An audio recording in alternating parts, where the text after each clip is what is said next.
de un reino eterno, sobrenatural, en el que entrarán los hombres por la gracia de Dios, pero también por el concurso de su voluntad libre. La gracia actúa fundamentalmente, y al decir que es un reino gracioso, queremos decir que es un reino que es ofrecido al hombre porque a Dios lo quiere, no porque esté exigido por una disposición natural en la realidad humana, sino que Dios quiere que sea así, incluso que se realice más allá de todas las exigencias y posibilidades de la naturaleza. Este reino de Dios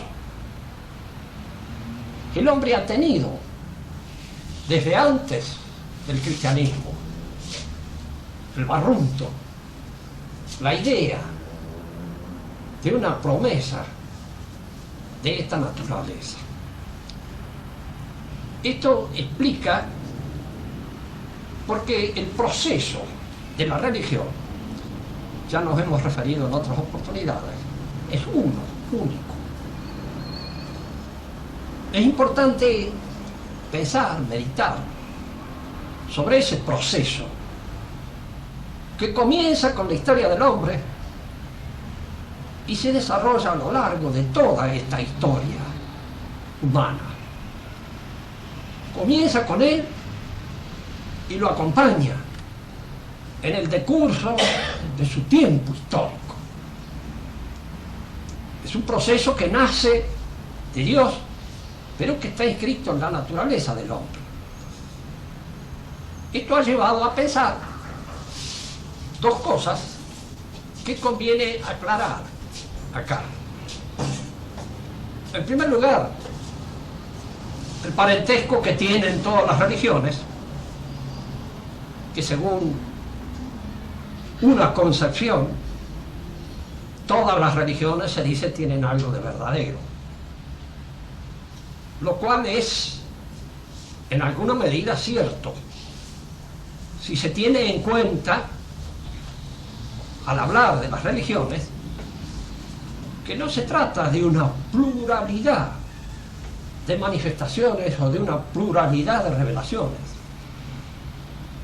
Si Dios ha revelado un designio, ha revelado un solo designio para el hombre.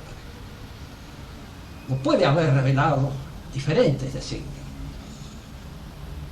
La existencia de una pluralidad de religiones en la realidad histórica en que nos movemos indudablemente debe fundarse en alguna medida en una sola y única revelación que comienza como un proceso desde Dios hacia el hombre, una enseñanza que el hombre ha recibido de Dios.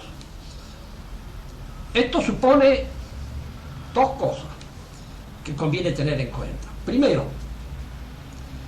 que el hombre nunca estuvo en un estado al que podemos llamar de naturaleza en el sentido absoluto, total del término.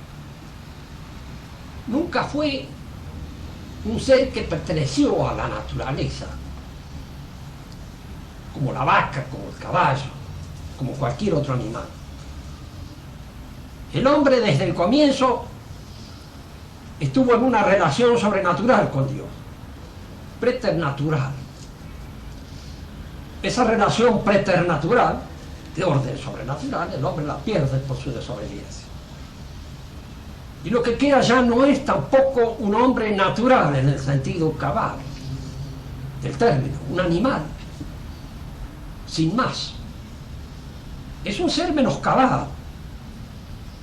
Es un ser que en cierto modo ha sufrido un desplazamiento de una situación original. Y al sufrir ese desplazamiento de la situación original, en él han quedado, diríamos, rastros traumáticos de este desplazamiento. Pero con todo, y habiendo perdido la situación primordial que nosotros conocemos con el nombre de paraíso, que es una situación de amistad y de relación amistosa con Dios, el hombre ha conservado algo de lo que Dios le enseñó, de lo que Dios le dijo y de lo que Dios le prometió. Todo este acervo de enseñanzas constituye lo que podríamos llamar un patrimonio que no se ha conservado en su forma pura. Las religiones concretas, las religiones históricas,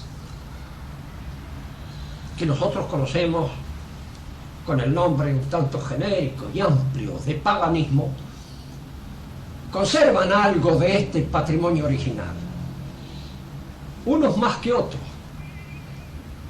pero lo conservan mezclados con una tradición proterva que se prolonga junto a la tradición cabal en el comienzo mismo también del paraíso. La desobediencia del hombre no es tampoco un hecho natural. No hay en él nada natural. El hombre desobedece por una instigación de carácter sobrenatural, de carácter religioso.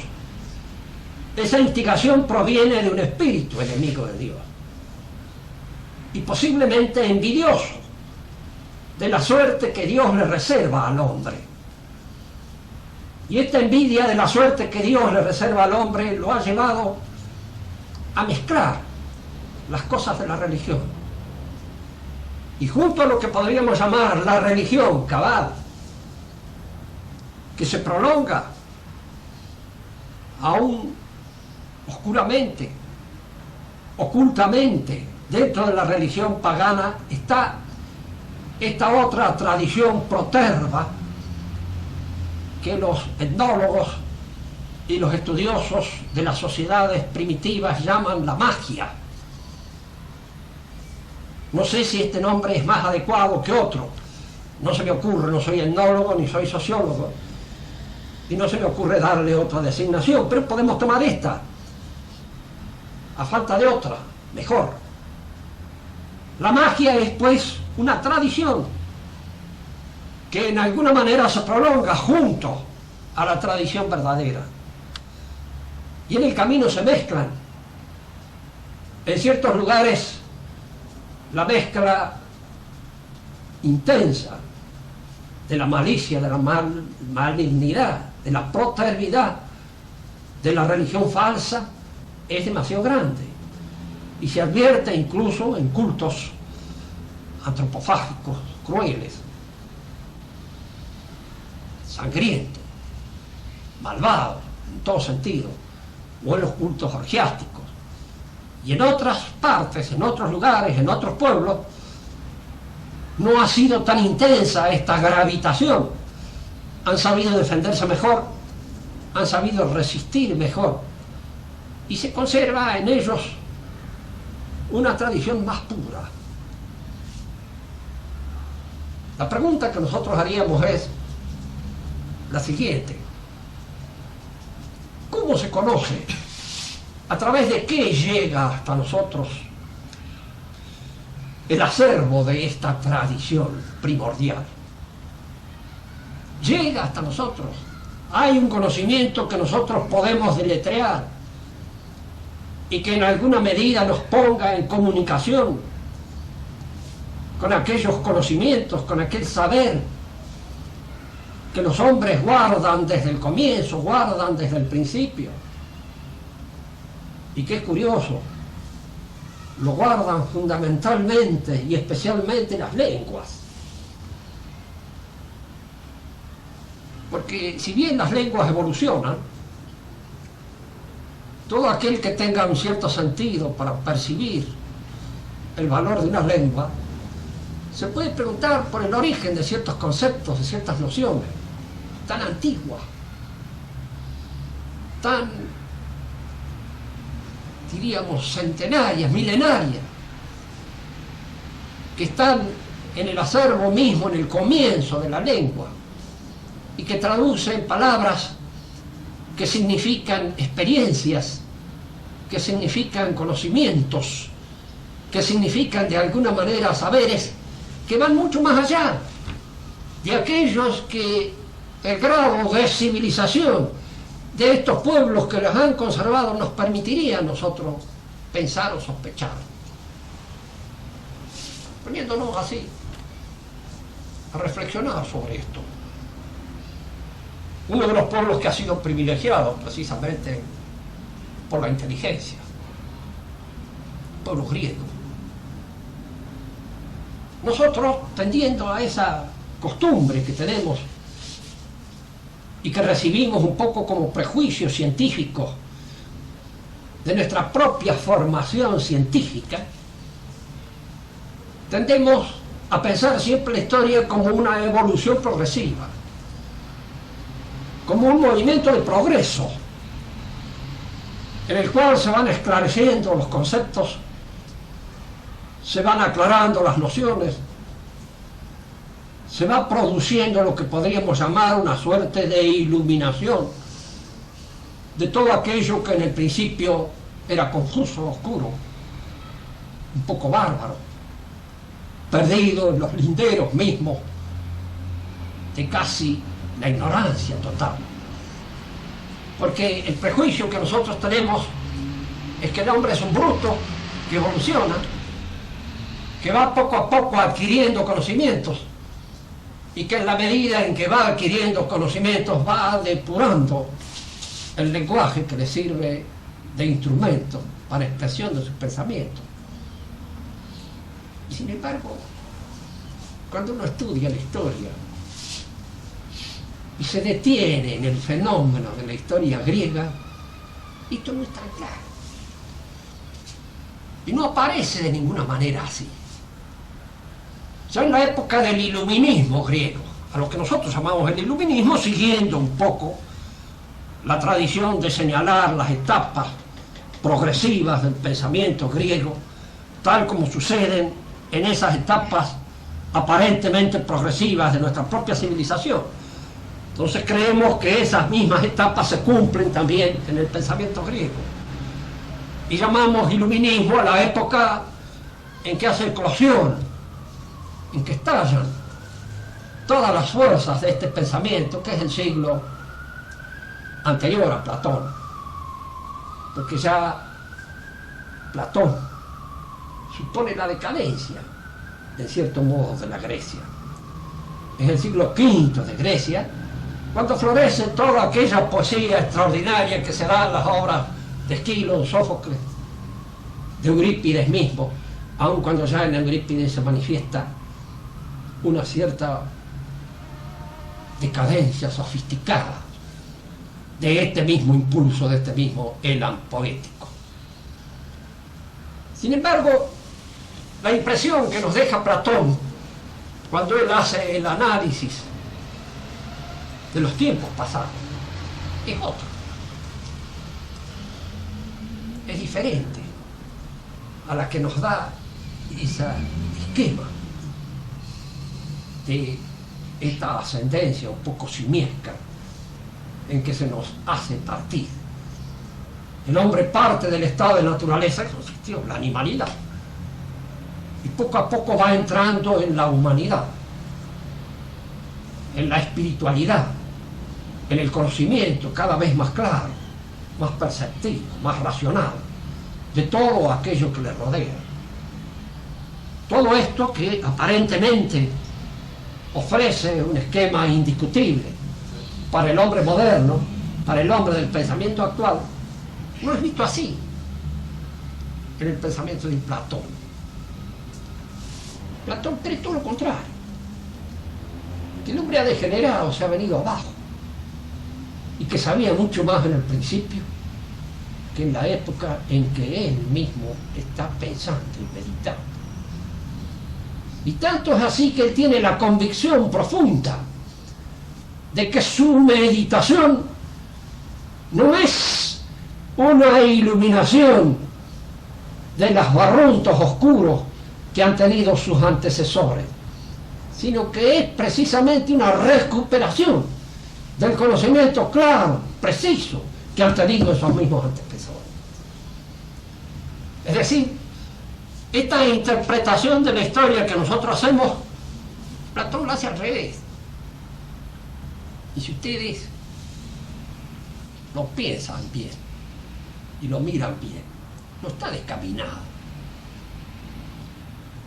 Él se daba cuenta de una cosa: cuando era joven quiso ser poeta, y poeta trágico, y se dio cuenta de una cosa: que ya no era tiempo para ser un poeta. Pero no que no era tiempo para ser un poeta porque los tiempos habían mejorado y habían dejado la poesía como una forma de expresión superada. No, sino porque pensó precisamente de que los tiempos habían empeorado, de que la gente se había encanallado y de que ya el soplo poético, el soplo de verdad que traía la vieja poesía, ya no era de estación. Ya no era el momento de proponerla. Por eso, el objetivo y el propósito que él tuvo como máximo empeño, una de las cabezas más grandes que han existido en el mundo, fue recuperar la sabiduría perdida. Fue recuperar eso que se había perdido. Y si ustedes en alguna oportunidad entran en la historia de la filosofía con los recaudos convenientes que hay que entrar, observarán una cosa: Aristóteles, continuador de Platón, fue continuador en este doble sentido. Pensó también que había que aclarar, y para él el elemento fundamental sobre el cual esta filosofía debía dirigir su obra esclarecedora era el lenguaje. El lenguaje era la herencia de los siglos. ¿Cómo podía un lenguaje hablado por bárbaros, por semibestias, tener todos los elementos necesarios para poder fundar sobre él una sabiduría? ¿Cómo podía fundarse una sabiduría sobre el lenguaje si era la forma de expresión de casi animales? Ustedes tienen que observar, que ver, de que indudablemente este esquema de la animalidad progrediente no se da entre los griegos, todo lo contrario. Es que los antiguos habían hablado un lenguaje que fue el lenguaje que todavía traducía la poesía de Esquilo, de Sófocles. Era el lenguaje con que se había escrito la Ilíada, la Odisea. Era un lenguaje transido de sacralidad, de saber sacro y venerable. Y este saber sacro y venerable era el que ahora ya no entendía la gente, y había que aproximárselo en forma más racional para que lo entendieran, para que descubrieran el sentido de lo que todas esas viejas palabras, y lo dice con estos mismos términos Platón. Cuando él se refiere a la tradición, dice palaile letai, viejas palabras que decían los poetas. Fíjese que este era el lenguaje que las musas inspiraban, y el lenguaje que en cierto modo tenía su origen en esta relación primera del hombre con Dios, y estaba transido de sabiduría religiosa. Había en esta sabiduría elementos como para poder no solamente descubrir esta relación primera del destino del hombre con Dios, sino veladamente las promesas de un Salvador, de un Soter. Fíjense que la palabra existía en el Soter, Salvador, el Salvador. Había de venir el Salvador. Nosotros podemos decir, sí, pero se usaba allí en el sentido común, de alguien que salva a otro, de que se ahogue, de alguien que lo salva de un incendio. No, no. Era un vocablo cargado de insistencia teológica, de insistencia sapiencial, sagrada. de sacralidad religiosa. Era un vocablo que pertenecía a la sacralidad religiosa. Era un vocablo que traducía una esperanza que estaba inscrita en el corazón del hombre. Junto con la palabra Soter está la palabra que en nuestra lengua dice perdición. Existía la idea de la perdición, de las almas que no tienen posibilidad ninguna de alcanzar aquel objetivo, aquella finalidad, aquel propósito, que es el propósito establecido por Dios desde el principio, y que es el que está señalado en el credo con esto: y su reino no tendrá fin. Existía la idea de ese reino, existía la idea de ese propósito. Esas almas que se consideraban perdidas porque no habían sido recogidas en el canon de la existencia querida por los dioses, de la existencia querida por Dios en un principio. No había sido recogido en esos cánones, habían vivido fuera de la normalidad, habían vivido fuera de la ley, habían vivido en la ibris de la violencia. Esas almas perdidas, ¿de dónde eran perdidas? ¿De qué se habían perdido? ¿De qué lugar se escapaban? Pues de este, que está señalado como el lugar en donde Él nos encontrará a todos aquellos que de alguna manera no hemos caído en la derelicción, en el abandono, en el perdernos a nosotros mismos como criaturas abandonadas, sin ley, sin destino. Esto era lo que estaba señalado así. Y estaba señalado todo esto por símbolos que nosotros, para decirlo como lo decíamos en el principio, podemos deletrear, podemos comprender, podemos saber. ¿Qué era el rey antiguo para la gente que creía en el rey? Pues el rey antiguo era el rey del mundo. No porque creyeran que este reyesuelo determinado que regía este pueblo acá, pequeño y chiquitito, regía a todo el mundo. No, sino porque él representaba allá, en ese lugar, en ese sitio, al rey del mundo. Y para que no hubiera absolutamente allí ninguna inseguridad en el uso del símbolo, tenía la corona, que era la representación del universo, del mundo. Fíjense, la corona es una bóveda. Y la bóveda, la cueva, es la representación del globo terráqueo, de todo el mundo. Y al mismo tiempo tenía el cetro. El cetro y la corona son los propios del rey del mundo.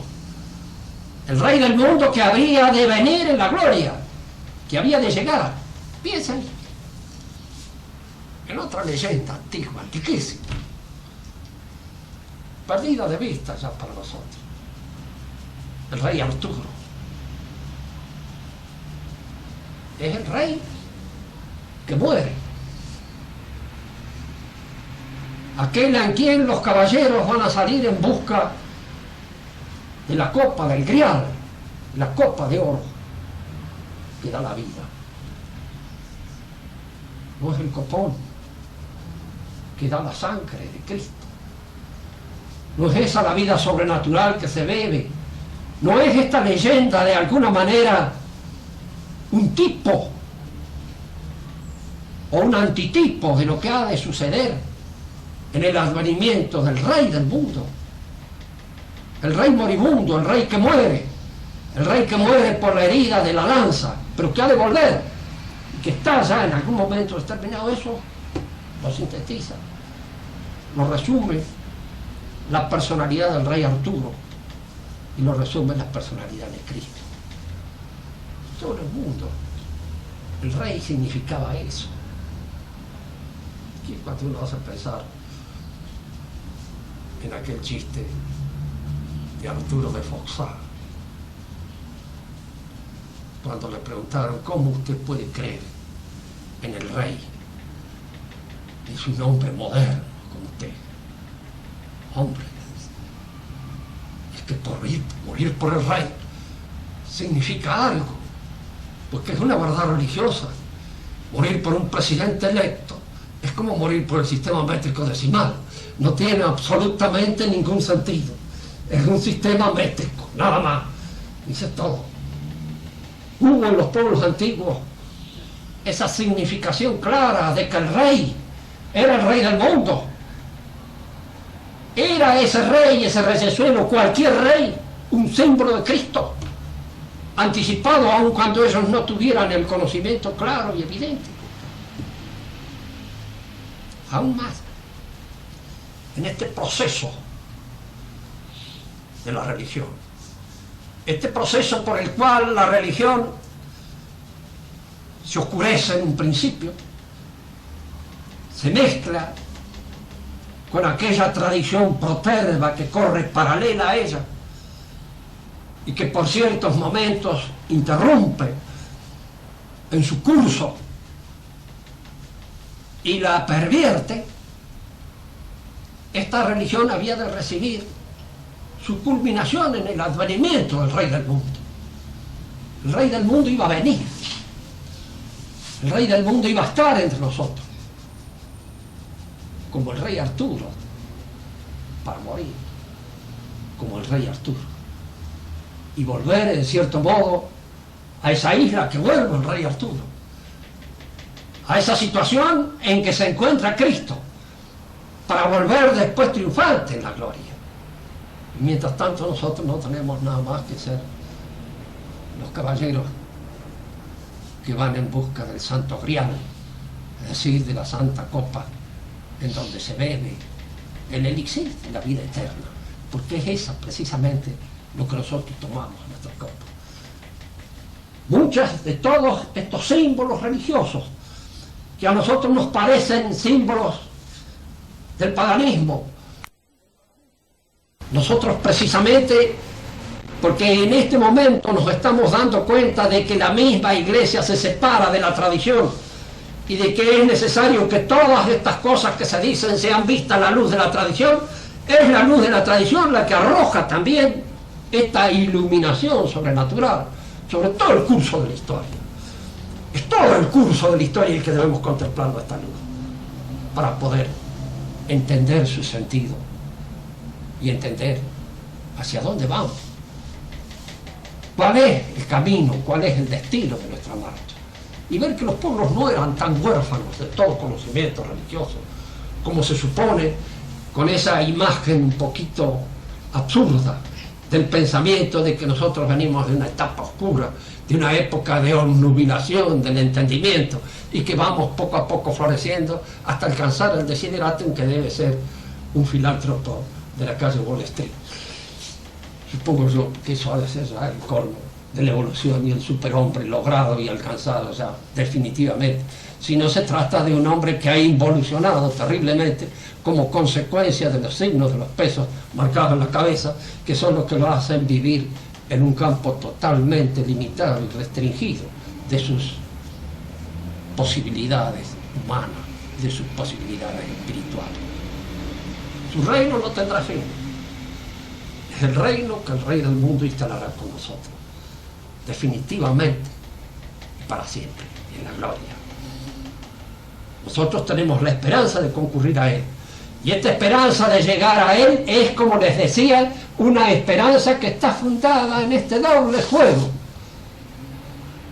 de la gracia y de nuestra convocación natural. Es curioso advertir cómo la ciencia nuestra, la ciencia más científica, para decirlo con un redoblamiento un poco bárbaro, copia la estructura de la religión.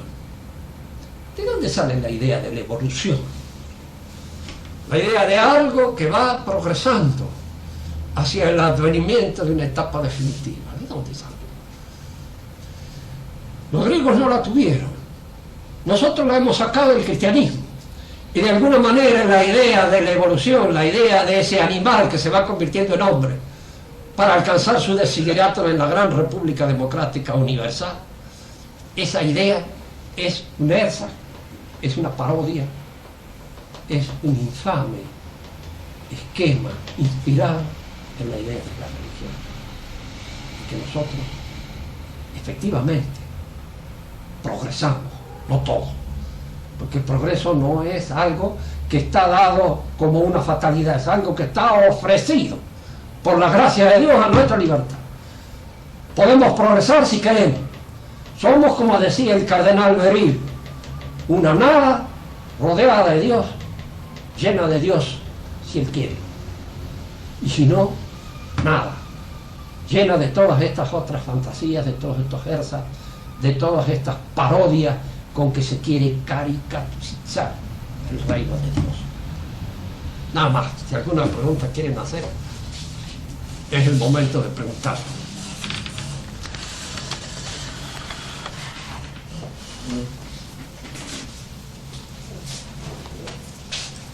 Y algo ha quedado un poco oscuro. Hay magia en el mundo actual.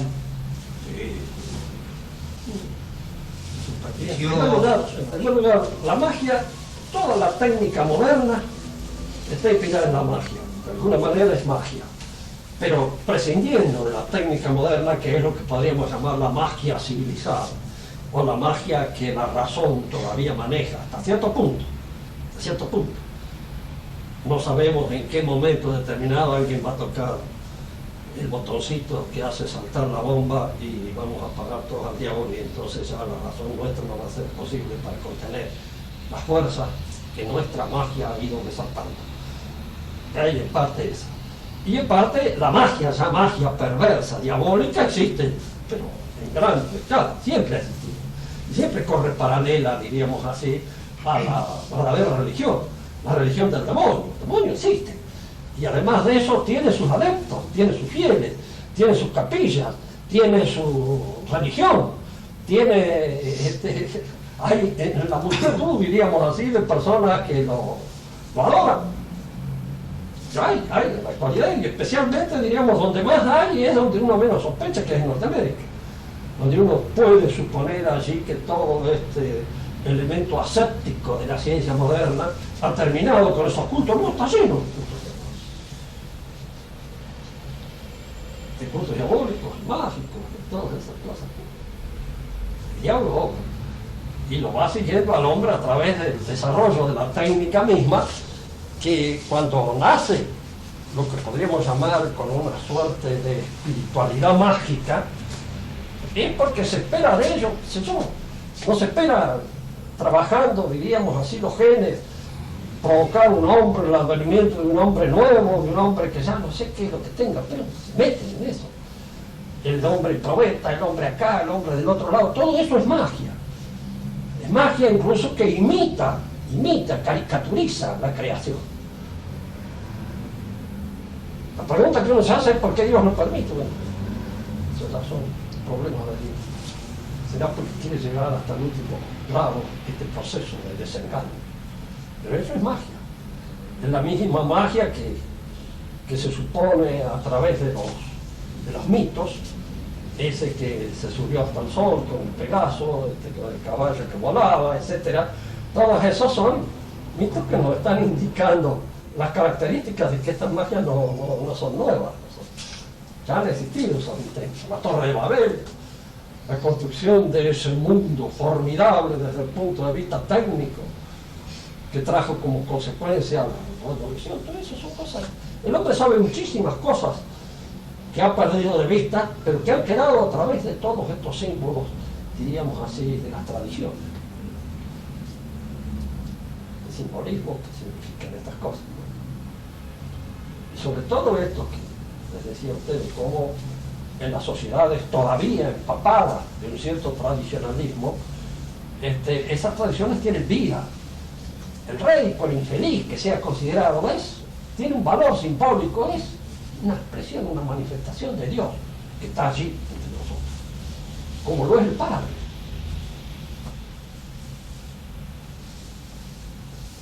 En la familia.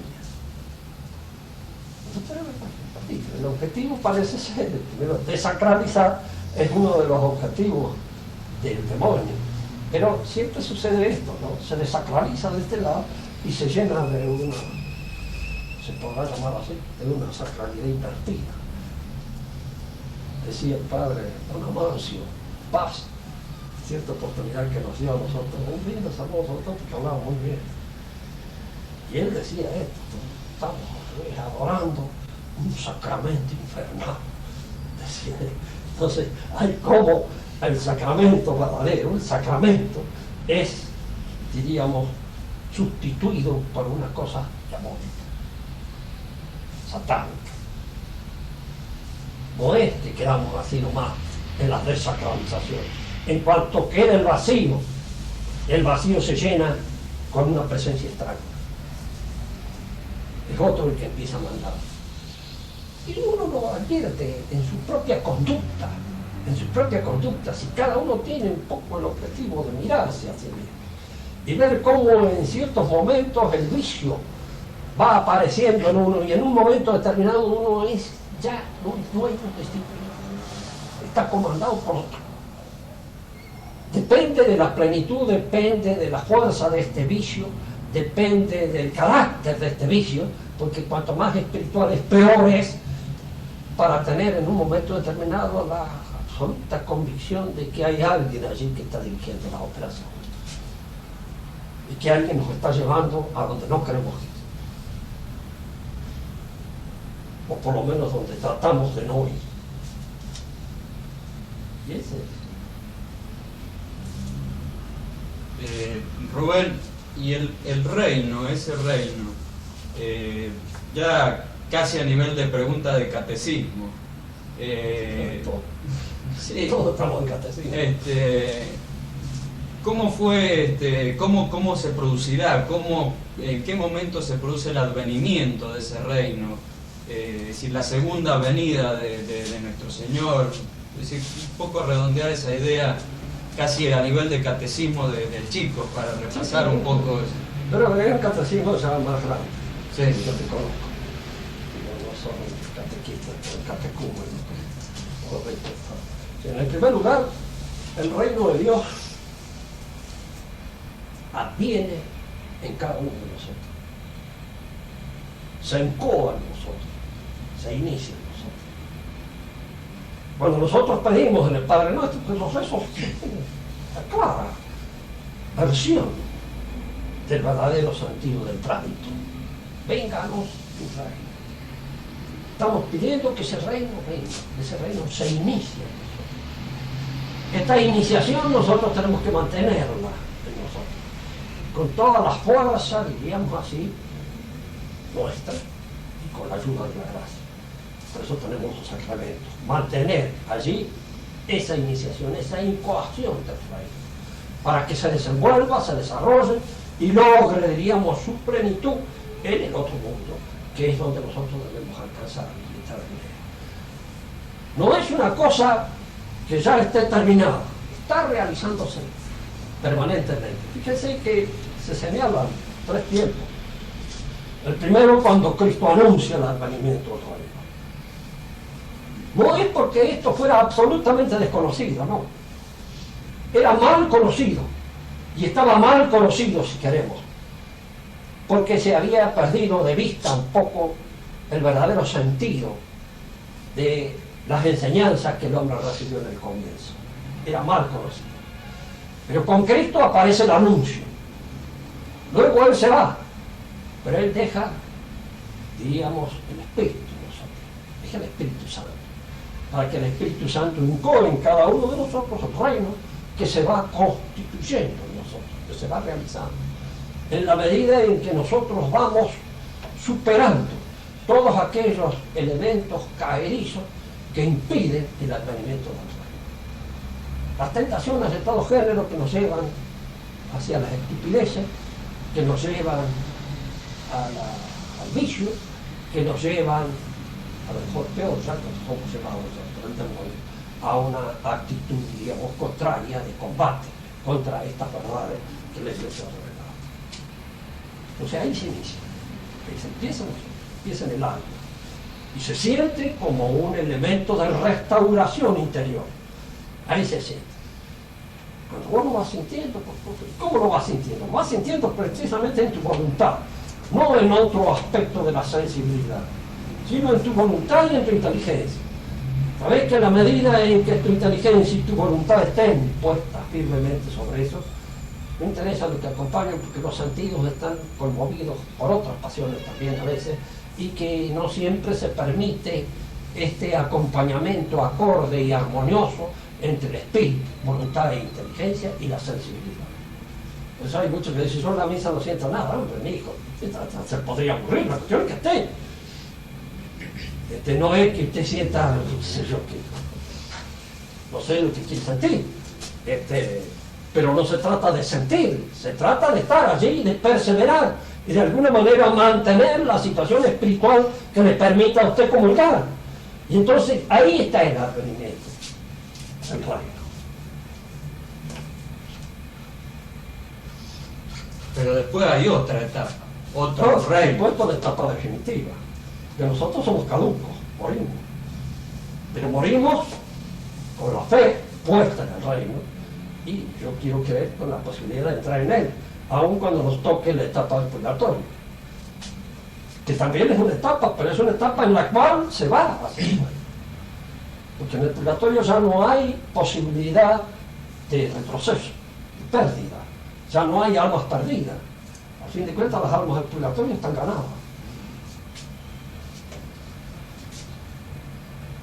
Porque la noción misma está en el lenguaje, ¿no? Y el lenguaje de los pueblos en un principio.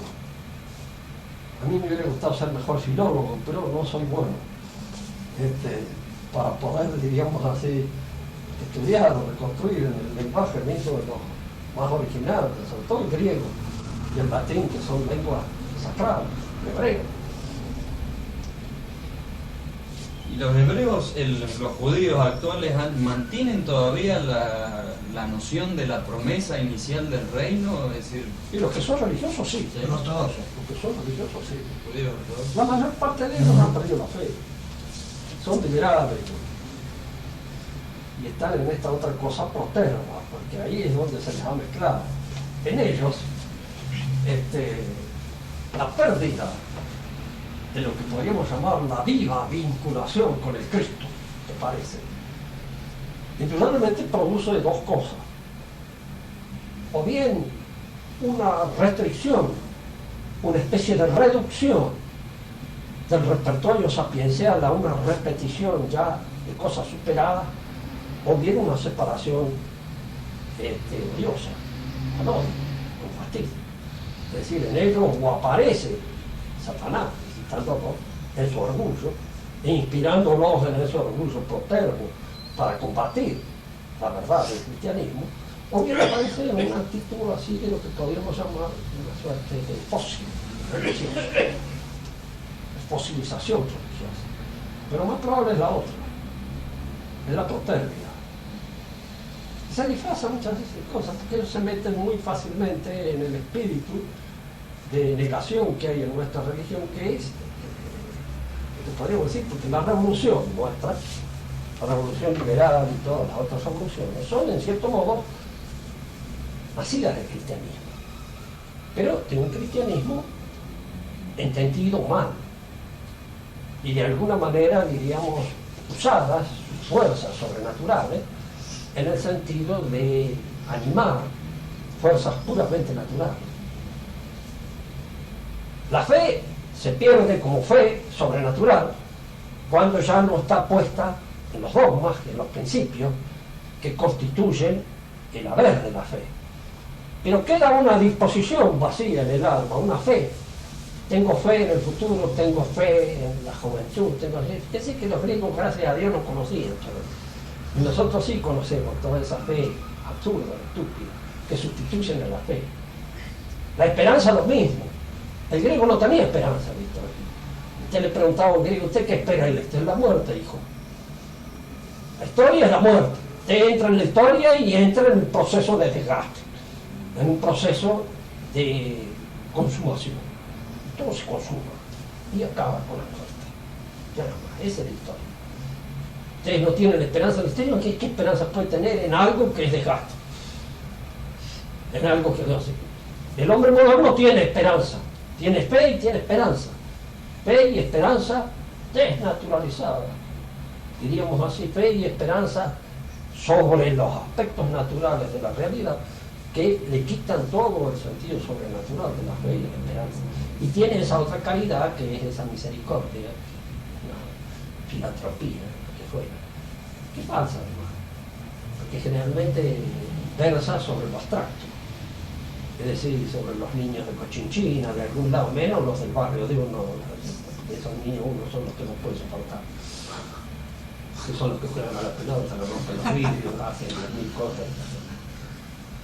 Esos son los insoportables. Don Rubén,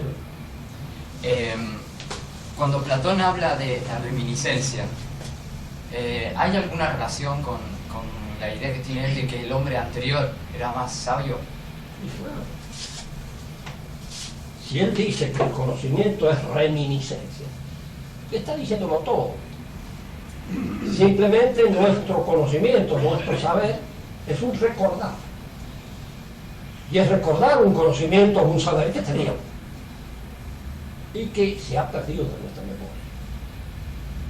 Todo el proceso de conocimiento en Platón está y consiste en rememorar, recordar. Y en eso hay que encontrar, porque Platón es, para mí, es uno de los hombres más grandes.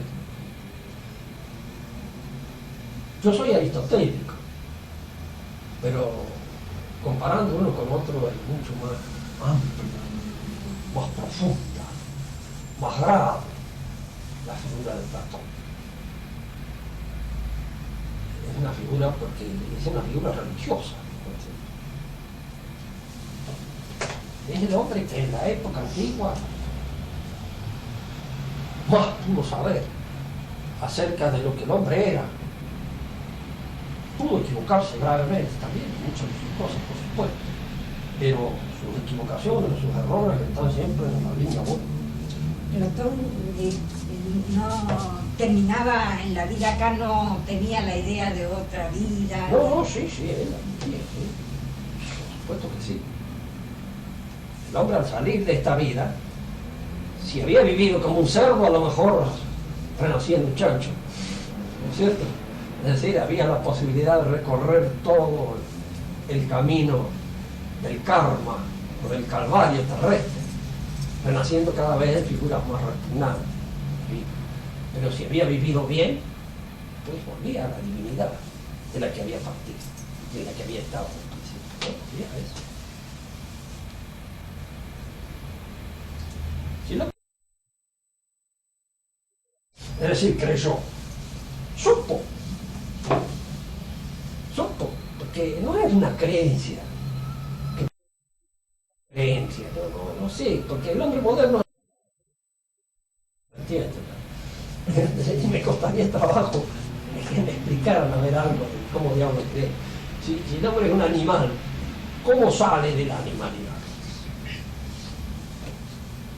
Ustedes admiten de que el espíritu es una condición superior que de alguna manera promueve a otro rango, a otra cualidad, a otra jerarquía. Muy bien. Pero si ustedes observan bien, yo le doy la razón en ese sentido a Rousseau. El hombre era feliz cuando era un animal. Y desde el momento en que es un hombre y que la espiritualidad en él no hace nada más que complicarse la vida de uno. Porque el espíritu viene a ser algo así como una enfermedad de la vida, en la cual usted se complica todo, inútilmente y absurdamente, sin sentido. Porque o tiene un sentido religioso o es algo que no sabemos para qué. ¿Para qué hemos inventado estas cosas? ¿Para qué nos enfermamos de preocupación? En un momento determinado, cuando podríamos vivir como el jilguero. Y nos hemos dado cuenta incluso del horror mismo que a veces significa la vida animal. Yo por eso le digo a mi mujer que no me ponga esas ilustraciones, ¿verdad? Porque me hacen pensar mal. Porque veo todo ese mundo al acecho uno de otro para comerse. La vida de los animales, lo que veía comerse el más grande, el más chico, no No veía así. que Dios haya creado la maravilla de ese ojo para que con ese ojo pueda pescar a ese pobre diablo, el pececito que va dentro allá, y que este pececito sea y caiga en la visión del Martín Pescador, de lejos, así que va y los pesca, se los come, y a su vez este pececito está viviendo de otros, que son más chiquitos que él y a los cuales comen.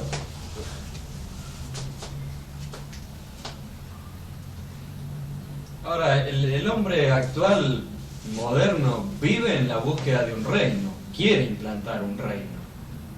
Y Sí, el reino, y quiere implantar un reino, por supuesto, que es el mismo hombre. claro.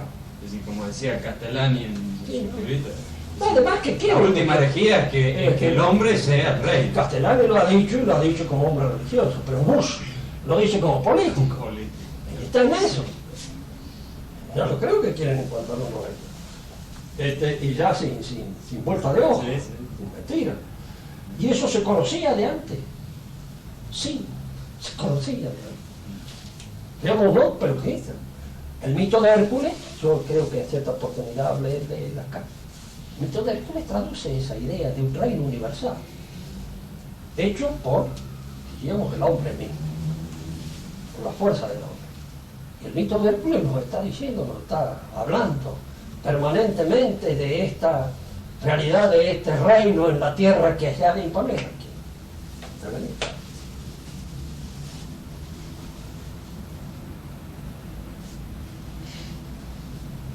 No, pero lo curioso, lo que a mí me llama la atención, me gustaría saber más, por supuesto, es sobre la religión antigua. Leerla bien, para entender lo que anticipa de verdadero.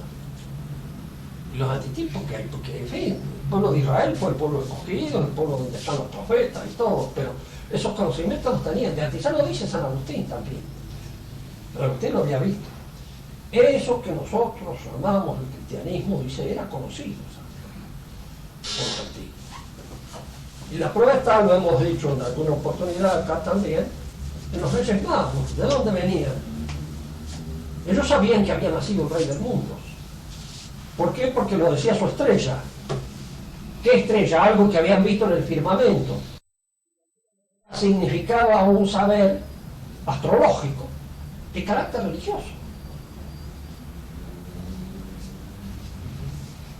Así que eso es. Adelante, va. Hacía falta un filósofo más. Aunque siempre donde hay un filósofo, todos los otros filósofos sobran. Pero...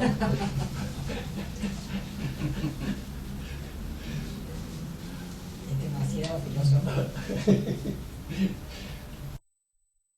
Decía un historiador italiano de Cicerón. Cicerón había estado casado con Tullia. Se separaron. Due oratori sono troppi. Los oradores son demasiados acá. Sono troppi. Quería recordarle un pensamiento de Castellani. Castellani decía que San Pablo hizo más que Constantino. Hizo más que la Inquisición. Logrado una unidad, había desatado con el tiempo las guerras carlistas.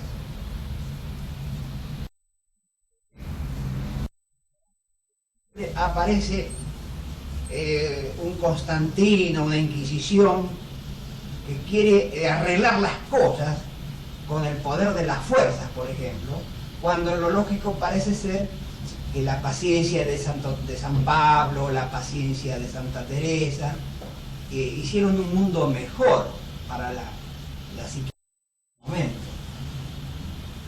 En primer lugar, vamos a plantear una cosa. Castellani había sufrido una investigación policíaca por parte de los sacerdotes. Sí, que lo había puesto mal con la Inquisición. La Inquisición no es eso que él dice. La Inquisición habrá estado bien entonces. Claro, no es eso que él dice. Fíjese que la Inquisición se creó en Europa porque había una tendencia grande en el pueblo a hacer justicia por su cliente cuando oían hablar de alguien que era malo.